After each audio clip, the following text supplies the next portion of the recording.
अस्सलामुअलैकुम। हम अपेंडिजेस की बात बढ़ाते हुए आते हैं यहाँ हथेली की तरफ और बनाते हैं यहाँ ये छोटे कतरे जो बता रहे हैं कि ये है पसीना। और इतना पसीना क्यों है यहाँ, वो इसलिए कि ये जो जनाब हैं इनके अंदर मौजूद हैं स्वेट ग्लैंड्स। हमारे ग्लैंड्स मौजूद होते हैं हमारे रेटिकुलर डर्मिस में। इनकी होती हैं डक्ट्स जो कि फिर आती हैं बाहरी माहौल में यानी जिल्द की बाहरी सतह तक, ताकि इनके खारिज करदा मवाद या इनकी सिक्रीशन से हमारी जिल्द जो है वो कवर हो जाए या कोट हो जाए। हमारे पास होते हैं ये ग्लैंड्स जो कि मौजूद होते हैं हमारी जिल्द में।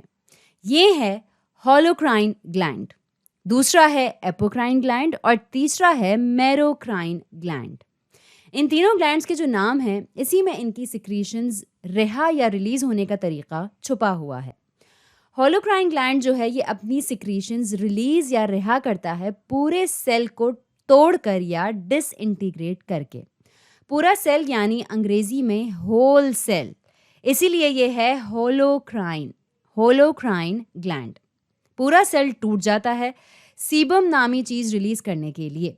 होलोक्राइन ग्लैंड जो है वो सीबम को सिक्रीट करता है यानी इसको रिहा या रिलीज करता है। होलोक्राइन ग्लैंड का दूसरा नाम है सेबेशियस ग्लैंड्स। आपने यकीनन इसके बारे में सुना होगा और ये नाम इसलिए है क्योंकि ये रिलीज करते हैं सीबम। ठीक है, अब अगला है हमारे पास एपोक्राइन या एपोक्रिन ग्लैंड। ये इसलिए क्योंकि इसमें सेल का ऊपर वाला हिस्सा जो है वो टूट जाता है यानी सेल का एपेक्स तो ऊपर वाला हिस्सा टूट जाता है ताकि रिहा हो सकें प्रोटीन्स, लिपिड्स और स्टीरॉइड्स।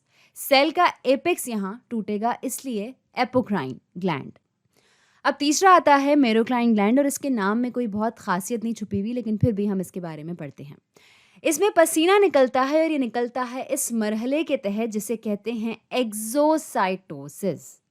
ये है सबसे अहम पसीने वाले ग्लैंड्स जिनकी वजह से पसीना आता है। और पसीना क्यों आता है और इसका क्या काम है ये हम अभी 1 सेकंड में पढ़ेंगे। अब आते हैं अगली चीज़ पर और देखते हैं कि ये तमाम ग्लैंड्स जिस्म में कहाँ कहाँ मौजूद होते हैं। होलोक्राइन स्वेट ग्लैंड्स जो हैं ये होते हैं चेहरे पर, सीने पर और पुश्त पर। एक बात मैं यहाँ बताती चलूँ कि सीबम जो है ये सबसे ज़्यादा ऑयली सब्सटेंस होता है, यानी जो तेल जैसी चीज़ हमें अपनी जिल्द पर महसूस होती है वो होता है ये सीबम, और इसमें ज़्यादातर लिपिड होता है मौजूद। एपोक्राइन मौजूद होता है बगल में यानी आर्मपिट्स और ग्रोइन एरिया पर। एक दिलचस्प चीज़ इनके बारे में ये है कि ये अपना मवाद रिलीज़ करते हैं हेयर फॉलिकल में यानी कि बालों में। ठीक है, अब आते हैं सबसे ज़्यादा अहम स्वेट ग्लैंड के ऊपर जो कि मौजूद होता है तकरीबन आपके जिस्म में हर जगह पर, और ये बहुत ज़्यादा मिकदार में होते हैं हमारी हथेली या पाम्स में। अब देखते हैं कि इनके काम क्या क्या हैं। तो होलोक्राइन जो है ये बनाता है सीबम, और सीबम हमारी जिल्द को एक हद तक रखता है मॉइस्ट या नम। तो ये रखता है नम जिल्द को, और ऐसा होने से फ़ायदा ये होता है कि बैक्टीरिया के बढ़ने और पनपने के चांसेस कम हो जाते हैं। एपोक्राइन ग्लैंड जो है ये काम करता है बालिग होने के बाद, और ये ग्लैंड तब सबसे ज़्यादा काम करते हैं जब इंसान किसी जहनी दबाव का शिकार हो या बहुत परेशानी के आलम में हो, इसलिए इसे कहते हैं ये करता है इमोशनल स्वेटिंग। अब आते हैं मेरोक्राइन ग्लैंड्स। ये बहुत अहम इसलिए हैं क्योंकि ये स्वेटिंग करते हैं थर्मो रेगुलेशन के लिए। ये दर्जा हरारत को काबू में रखने के लिए काम करते हैं और इंसानी जिस्म को ठंडा रखने के लिए, और ये मदद करते हैं फुजला खारिज करने में भी, और ये खारिज करते हैं लाइसोजाइम्स जैसी चीज़ें भी।